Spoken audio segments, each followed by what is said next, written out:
എന്നാൽ ആഭ്യന്തരമന്ത്രി രമേശ് ചെന്നിത്തലയെ വെല്ലുവിളിച്ച് സ്വർണ്ണക്കടത്തു കേസ് പ്രതി അർജുൻ ആയങ്കി കോതമംഗലം സിഐക്കെതിരെ നടപടിയെടുത്താൽ ചെന്നിത്തലയ്ക്ക് ഉമ്മ കൊടുക്കുമെന്നും പൊന്നാട അണിയിച്ച് ആദരിക്കുമെന്നുമാണ് അർജുൻ ആയങ്കിയുടെ FB പോസ്റ്റ്. വിരട്ടാൻ നോക്കേണ്ടെന്നും താൻ വളർന്ന പാർട്ടി വേറെയാണെന്നും അർജുൻ ആയങ്കി ഫേസ്ബുക്ക് പോസ്റ്റിൽ പറയുന്നു. സഹിൻ ആന്റണി വിവരങ്ങളുമായി ചേർന്നുണ്ട്. Sahin, good morning.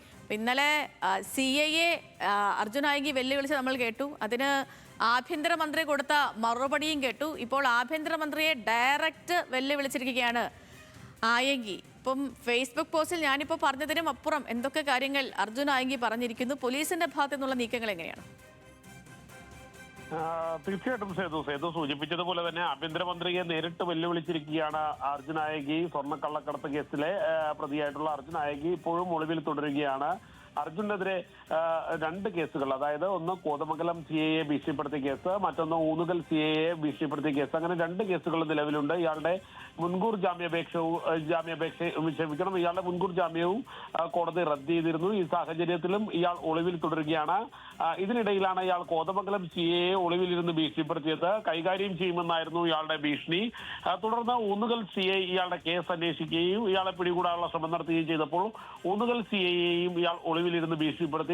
ഇതിനെതിരെയായിരുന്നു ആഭ്യന്തരമന്ത്രി രംഗത്ത് വന്നത്. ഇനി എന്താണ് നടക്കുന്നതെന്ന് കാണാമെന്നായിരുന്നു ആഭ്യന്തരമന്ത്രി പറഞ്ഞത്. ഇതിനെതിരെയാണ് ഇന്നലെ രാത്രിയോടുകൂടി ഇയാൾ ഫേസ്ബുക്ക് പോസ്റ്റ് ആഭ്യന്തരമന്ത്രിയെ നേരിട്ട് വെല്ലുവിളിച്ചുകൊണ്ട് ഫേസ്ബുക്ക് പോസ്റ്റ് ഇട്ടിരിക്കുന്നത്.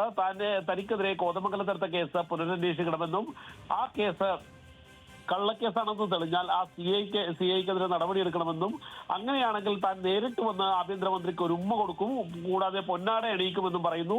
അല്ലാതെ വിരട്ടാൻ ഇങ്ങോട്ട് വരേണ്ട, താൻ വളർന്ന പാർട്ടി വേറെയാണെന്നും അർജുൻ ആയങ്കി പറഞ്ഞു വെക്കുന്നു. എന്തായാലും ഒളിവിലിരുന്നു കൊണ്ട് ഇത്തരം ഗുണ്ടകളുടെ ഭീഷണി ഇപ്പോഴും തുടരുകയാണ്. അതും ആഭ്യന്തര വകുപ്പിനെതിരെയും ആഭ്യന്തര മന്ത്രിക്കെതിരെയുമാണ് ഭീഷണി എന്നുള്ളതും എടുത്തു പറയേണ്ടതാണ് സേതു.